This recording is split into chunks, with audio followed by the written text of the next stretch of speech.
ये बात तो हम सब जानते हैं कि बाबा अगर किसी व्यक्ति को ब्लेसिंग्स देते थे या फिर कोई काम करवाते थे तो उनका तरीका बहुत मिस्टीरियस होता था। मतलब आप देखकर बता नहीं सकते हैं कि बाबा असल में करना क्या चाह रहे हैं या फिर उनका किस तरफ हिंट दे रहे हैं, वो क्या कहना चाहते हैं।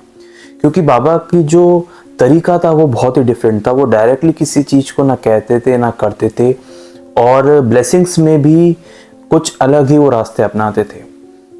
हमें नरसिम्हा स्वामी महाराज की बुक्स पढ़कर, साईं सच्चरित्र पढ़कर और ढेर सारी बाबा से रिलेटेड जो स्टडी मटेरियल है वो पढ़कर हमें कई सारे भक्तों के ऐसे बयान देखने को मिलते हैं जिन्होंने ये बताया है कि अगर कोई व्यक्ति बाबा के दर्शन करने जाता था तो उसको बाबा का आशीर्वाद जो मिलता था उसका तरीका भी अलग होता था।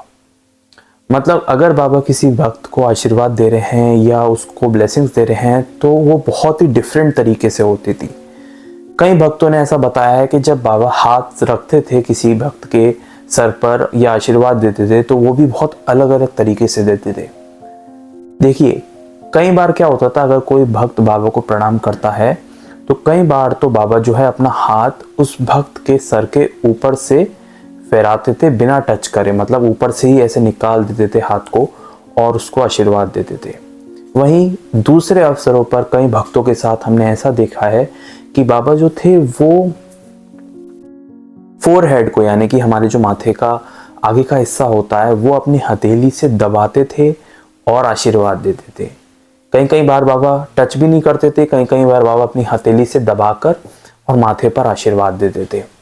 वहीं कई कई बार ऐसा देखा गया है कि बाबा सर के पीछे के हिस्से को हाथ लगाते थे और कभी कभी तो सर के ऊपर के हिस्से को बाबा हाथ रख देते थे।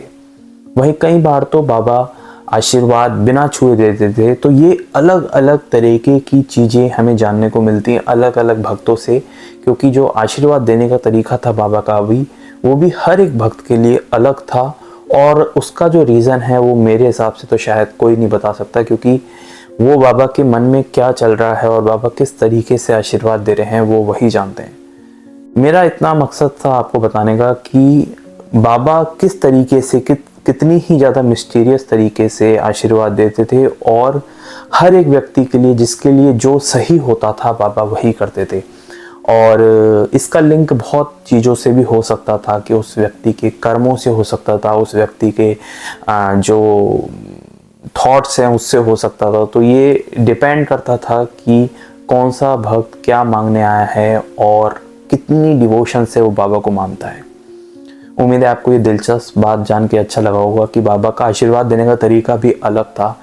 और इसी तरह अगर आप बाबा से जुड़ी हुई ढेर सारी रियल कहानियाँ जानना चाहते हैं, असली स्टोरी जानना चाहते हैं, तो आप इस चैनल को सब्सक्राइब कर सकते हैं। मिलेंगे एक नेक्स्ट वीडियो में एक नेक्स्ट कहानी के साथ। तब तक के लिए ओम साई राम।